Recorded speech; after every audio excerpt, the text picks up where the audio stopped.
வாங்க இன்றைக்கி நம்ம கத்திரிக்காய் எலும்பு குழம்பு எப்படி செய்கிறதுன்னு பார்க்கலாம். இது ரொம்ப ஈஸி. நான் ஒரு 4 கத்திரிக்காய் எலும்போடு போட்டால் அதோட டேஸ்ட்டே எப்படி இருக்குன்னு பாருங்கள். இன்றைக்கி நம்ம ஒரு 1/4 கிலோ அளவு எலும்பு வாங்கியிருக்கோம். எலும்பை ஃபஸ்ட்டு தனியாக நம்ம குக்கரில் ப்ரெஷர் குக் பண்ணிடுவோம். எலும்புக்கு நம்ம இஞ்சி மட்டும்தான் தட்டி போட போகிறோம்.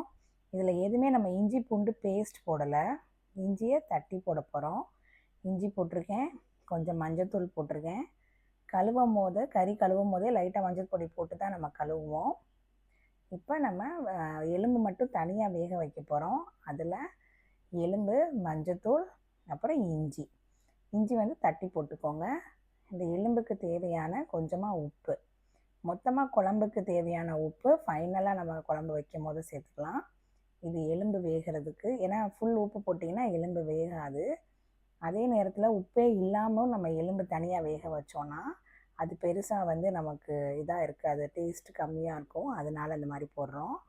இப்போ இதுக்கு தேவையான பொருள் பார்த்திங்க அப்படின்னா, ஒரு 150 கிராம் வெங்காயம், சின்ன வெங்காயம் தான் எடுத்துருக்கேன், கட் பண்ணியிருக்கேன் 2 2.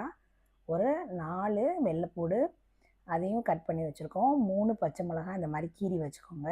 கொஞ்சமாக கருவேப்பிலை, ஒரு 3 பெரிய தக்காளி சின்னதாக இருந்தால் 4 போட்டுக்கோங்க. இப்போ நம்ம கத்திரிக்காய் வச்சு செய்கிறனால கத்திரிக்காய் பார்த்திங்கன்னா மேக்ஸிமம் 5 கத்திரிக்காய் இல்லை 4 கத்திரிக்காய் போதும்.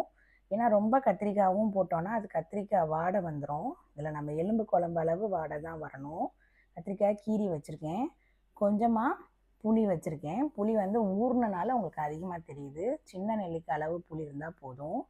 தேங்காயும் சோம்பும் போட்டு அரைக்கணும். அதுக்காக அரைச்சி வச்சுட்டேன் தேங்காயும் சோம்பும். அது உங்களுக்கு ஒரு 3 சில்லு போட்டு நீங்கள் தேங்காய் சோம்பு அரைச்சி வச்சுக்கோங்க. இப்போ நம்ம தனியாக ஒரு கடாயில் எலும்பு அந்த சைடு வேக வச்சிட்டோம்.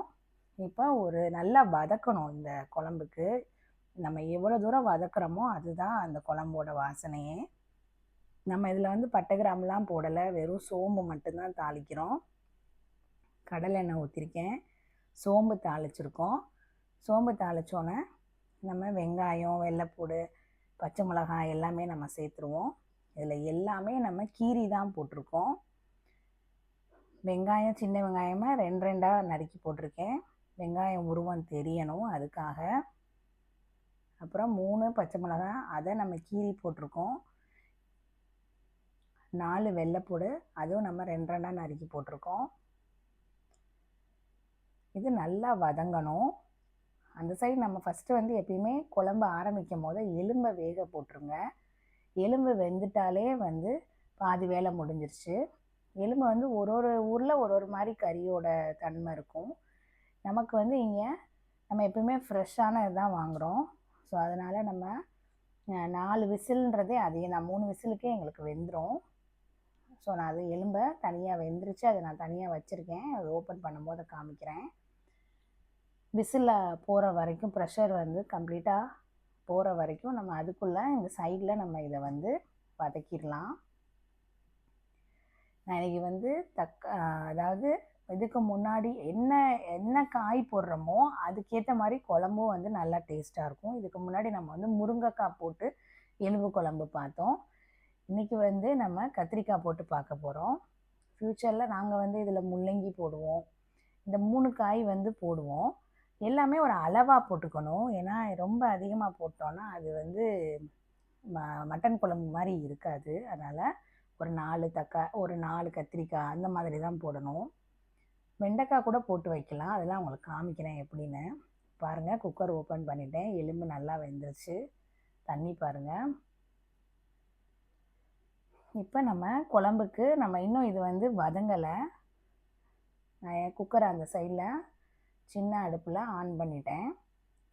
இப்போ நம்ம இந்த சைடு வதங்கிட்டு இருக்கும் போதே குக்கருக்கு இப்போ நமக்கு அந்த குழம்புக்கு தேவையான எல்லா பொருளுமே 1 by 1 சேர்த்துடலாம். இது வதங்கினதுக்கப்புறம் ஃபைனலாக இந்த இதை அதில் சேர்ப்போம். பாருங்கள், கொஞ்சம் கலர் சேஞ்சஸ் ஆகிருக்கு. இன்னமுமே வதங்கணும். அந்த சைடு குழம்புக்கு அந்த எலும்பு கொதிச்சிட்ருக்கு. இப்போ அந்த குழம்புக்கு தேவையான பொருள் ஒன்றா நம்ம சேர்த்துடலாம். குழம்பு மிளகாய் பொடி போடுறேன்.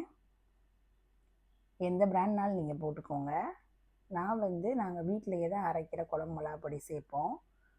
உங்களுக்கு ஃப்யூச்சரில் ரெசிபி வேணும்னா குழம்பு மிளகாப்பொடி எப்படி அரைக்கிறதுன்றதை நீங்கள் கேட்டிங்கன்னா நான் உங்களுக்கு சொல்கிறேன். தனியாக வேறு எதுவுமே கரம் மசாலா அந்த மாதிரிலாம் எதுவுமே நம்ம போட போகிறதில்ல. ஒன்லி குழம்பு மிளகாப்பொடி தான். நீங்கள் வீட்டில் நிறையா பேர் வந்து தனி மிளகாப்பொடி மல்லிலாம் தனித்தனியாக மல்லிப்பொடின்னு தனித்தனியாக வச்சுருப்பாங்க. இது வந்து நாங்கள் குழம்பு மிளகாப்பொடி இதுதான் நம்ம சாம்பாருக்கும் யூஸ் பண்ணுறோம். எல்லா நான்வெஜ் குழம்புகளுக்கும் இதுதான் நாங்கள் யூஸ் பண்ணுறோம். அளவு மட்டும் கூட்டி குறைச்சிக்கிறது. இப்போ நான் டேரெக்டாக குழம்பு மிளகாப்பொடி சேர்த்துட்டேன். இது வதங்கிருச்சு. வதங்கின பொருளை அப்படியே குழம்புல சேர்த்துட்டேன் பாருங்கள். இப்போ நம்ம அந்த கடாயில் ஒட்டியிருக்கிற அந்த இன்னும் கொஞ்சம் வெங்காயம் தக்காளி இதெல்லாம் இருக்குல்ல, அதெல்லாம் வந்து எப்பயுமே வந்து வதங்குற கடாயில் வந்து எண்ணெய் இதெல்லாம் இருக்கும். எண்ணெய் நம்ம தாளிப்புக்கு போட்டது எல்லாமே இருக்கும். அதனால் கொஞ்சம் தண்ணி ஊற்றி அதை அலசி ஊற்றிடுவோம்.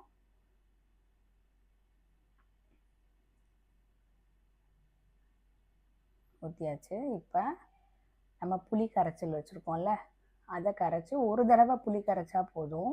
இது புளிக்குழம்பு கிடையாது, 2-3 தடவையாக கரைக்க வேணாம். இது நம்ம காய் சேர்த்துருக்கோம் அப்படின்றதுக்காக தான் புளி சேர்க்குறோம். இல்லைன்னா அது புளிக்குழம்பு மாதிரி ஆயிரும்.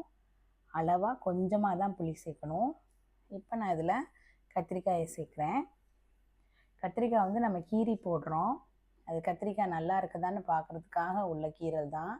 ஏன்னா ஃபைனல் அவுட்புட் குழம்பு பாருங்கள். குழம்பு பார்க்கும் போது அந்த கத்திரிக்காய் அப்படியே உடையாமல் இருக்கணும். அதுக்காக இப்போ தேங்காய் சோம்பு போட்டு அரைச்சி வச்சுருந்தோம். முன்னாடிலாம் வந்து கசகசாவும் சேர்த்து அரைப்போம். இப்போல்லாம் கசகசா பெருசாக யூஸ் பண்ணுறதில்ல. நீங்கள் கசகசா போட்டு அரைக்கணும்னு நினச்சிங்கன்னா அதை அரைப்படுறதுக்காக கொஞ்சமாக சுடுதண்ணியில் ஏற்கனவே அந்த நம்ம ஒரு கசகசா எடுத்தோம்னா அதை கொஞ்சமாக ஒரு கிண்ணத்தில் போட்டு அதில் சுடுதண்ணி போட்டு அதை ஊற வச்சுட்டு அப்புறம் தேங்காவோடு சேர்த்து அரைங்க. அப்போ நல்லா அரைஞ்சிரும். இப்போ நான் கொஞ்சம் டேஸ்ட் பண்ணும்போது பார்த்தேன், கொஞ்சம் மிளகாப்பொடி பத்தாத மாதிரி இருந்துச்சு. அதனால் கொஞ்சம் மிளகாப்பொடி சேர்த்துட்டு குழம்பு பாருங்கள். தேங்காய் ஊற்றிருக்கேன். தேங்காவையும் அந்த மிக்ஸி ஜாரில் ஒட்டியிருந்ததெல்லாம் கொஞ்சம் தண்ணி ஊற்றி எடுத்து சேர்த்தாச்சு. பார்க்குறதுக்கு குழம்பு முதல் தண்ணியாக இருக்கிற மாதிரி இருக்குது. இன்னும் கொஞ்சம் கூட தண்ணியாக இருந்தால் பரவாயில்ல. ஏன்னா குழம்பு நல்லா வெந்து வந்தோன்னே தேவையான கன்சிஸ்டன்சிக்கு கரெக்டாக இருக்கும். அதனால் இன்னும் கொஞ்சம் தண்ணி சேர்த்துக்கிறேன். இப்போது குக்கரை நம்ம மூடி வச்சுருவோம். ஏற்கனவே எலும்பெல்லாம் வெந்திருக்கு. நம்ம ஊற்றி வச்சதை ஃபைனலாக பார்த்தீங்கன்னா ஒரு 4 விசிலுக்கு அப்புறம் நான் எடுக்கும் போது இப்படி தான் இருந்துச்சு பாருங்கள். கிண்டி விட்றேன் பாருங்கள். அடிக்கூடி கிண்டி விடுறேன். கத்திரிக்காயெலாம் பாருங்கள் உடையவே இல்லை. எலும்பு சாப்பிட முடியாதவங்களுக்கு, கடிக்க முடியாதவங்களுக்கு இந்த ஒரு கத்திரிக்காய் வச்சு இந்த எலும்பு குழம்பு ஊற்றி சாப்பிட்டா ரொம்ப திருப்தியாக இருக்கும். நீங்களும் ட்ரை பண்ணி பார்த்துட்டு எனக்கு சொல்லுங்கள். நம்ம சேனலுக்கு நீங்கள் சப்ஸ்கிரைப் பண்ணுங்கள், லைக் பண்ணுங்கள். தேங்க்யூ.